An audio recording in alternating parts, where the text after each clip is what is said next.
Yes, my name is Kelly Kearney, and I'm with Starry Constellation Magazine. Thanks so much for talking with me today. I watched the show, and it was fantastic. Well, Oh, great. Glad you liked it. Yeah, it was great. I actually have a couple questions. My first one is for Roz. Let's start at the top. You're the researcher of the group, so you also are a bit of a comic relief a little bit. Everyone in the cast brings sort of their own skill set. And you kind of have this shake and bake sensational sarcasm with sassy storytelling that I love. The clown story, the clown history was my favorite. So what was it about this show, Roz, that you thought this is the perfect vehicle for all of my talents?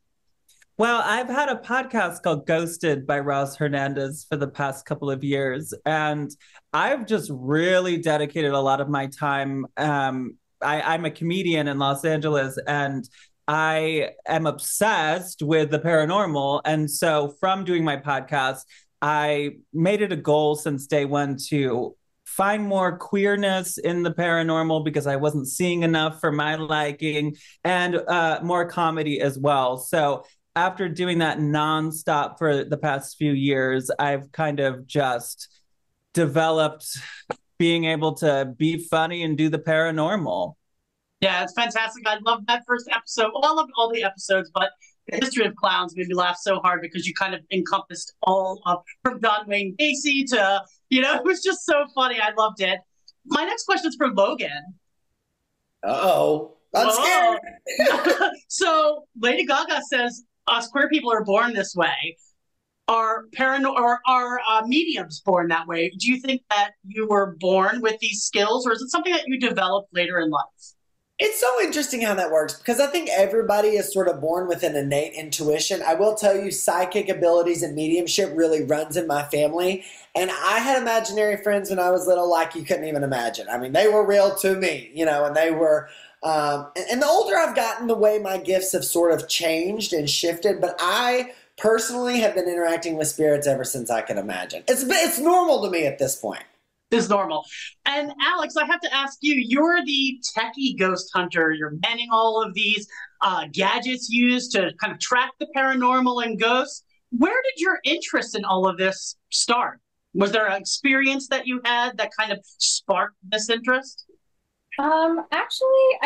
I've always been inclined to love tech, and I think I have a healthy amount of skepticism when it comes to my paranormal experience through the years. So it just kind of melded together where I felt the draw to more of a scientific approach where I could possibly capture it and share that with the world. So that's what draws me to it, is maybe understanding it deeper than just my own experience, but trying to get to the bottom of why it's happening and how is it happening. And what do you think the audience is going to get out of this show? Or what do you hope they get out of it?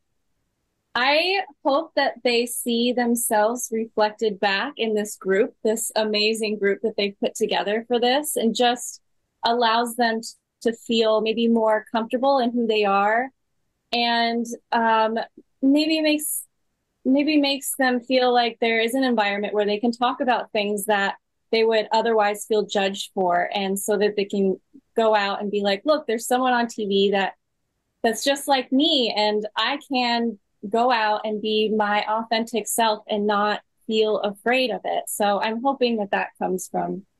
I hope so too. I think I have one last question for Roz. What do you think makes the paranormal ghosts so queer coded?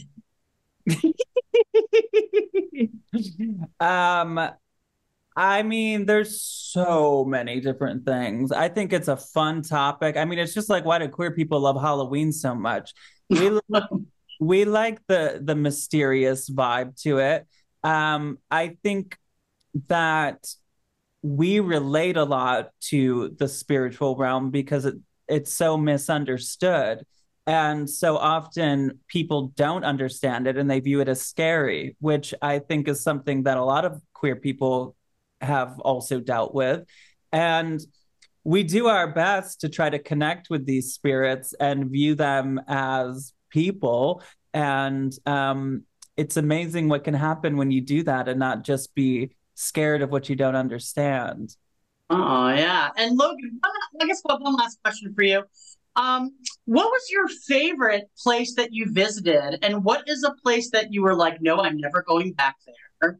It's too terrifying.